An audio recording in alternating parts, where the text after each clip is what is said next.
J. J is for judgment. How does God ultimately manifest His grace to break humans free from the bondage of sin and the oppression of the evil one?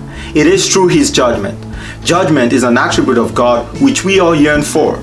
Many today deny the existence of God because they cannot see His judgment being executed in the face of injustice and oppression of the helpless and the poor. Many believers of old have also been perplexed by the absence of God's judgment.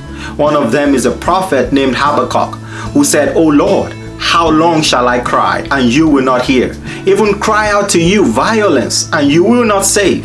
He continues by saying, because God had not brought justice, the wicked seems to be prospering, and perverse judgment is winning the day.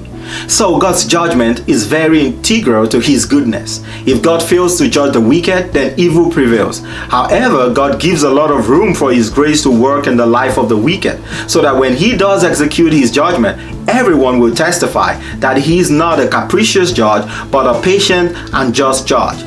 Evidently, God's judgment cannot be separated from His grace, mercy, and long-suffering. But ultimately, God executes judgment. God's judgment can be felt in a positive and a negative sense. Positive to those whom He justifies, delivers, vindicates, and ultimately saves. It is negative to those who have rejected His grace, mercy, and His offer of salvation. Chief of this group is the devil and his angels.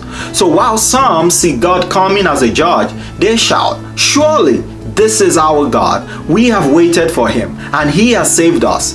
This is the Lord for whom we have waited. Let us rejoice and be glad in His salvation." The other group sees a semblance of God's judgment and say to the mountains and the rocks, "Fall on us and hide us from the face of Him who sits on the throne and from the wrath of the Lamb. For the great day of His wrath has come, and who is able to stand?" Because of the absolute nature of God's final judgment, God introduces the process of judgment early enough so that when He does deliver His final judgment, everyone who looks on will judge Him as a true and faithful judge. So we see several instances in the Bible where God appears to investigate, not because He does not know every detail of the case, but so that it will be clear to all the innocence and guilt of the parties involved.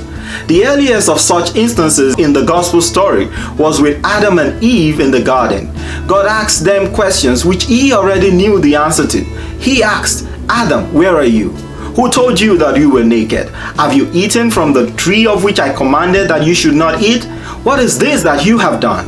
Similarly, before God delivered judgment on Sodom and Gomorrah, He said, "I will go down now and see whether they have done altogether according to the outcry against it that has come to me, and if not, I will know." So even in these times, while God extends His grace and mercy and long-suffering, He is carrying on His judgment. He looks down to see who is taking His law, which is the standard of His judgment, seriously. Because even though God's law cannot save, it remains the standard by which wickedness and righteousness is judged. John in Revelation writes that he saw in vision an angel proclaiming, "Fear God and give glory to Him, for the hour of His judgment has come, and worship Him who made heaven and earth, the sea and the springs of water." God proclaims the arrival of the hour of His judgment because He does not want to sneak up on anyone with His judgment, but makes it plain so that all who will hear His call will revere and worship Him.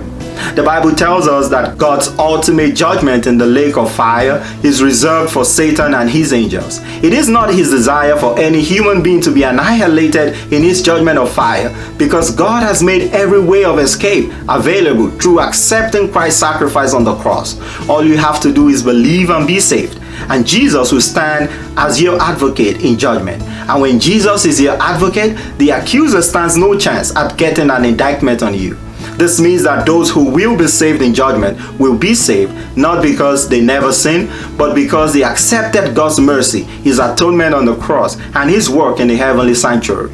Conversely, those who will be condemned in judgment will be condemned not because they have not sinned, but because they rejected God's offer of escape. God wants you to be on the positive side of judgment. That is why He gave up Himself on the cross for you and me, so that when you hear judgment, you do not tremble like the devil and his angels. Instead, you revere and worship Him, saying, "I have trusted in your mercy. My heart will rejoice in your salvation." J is for judgment.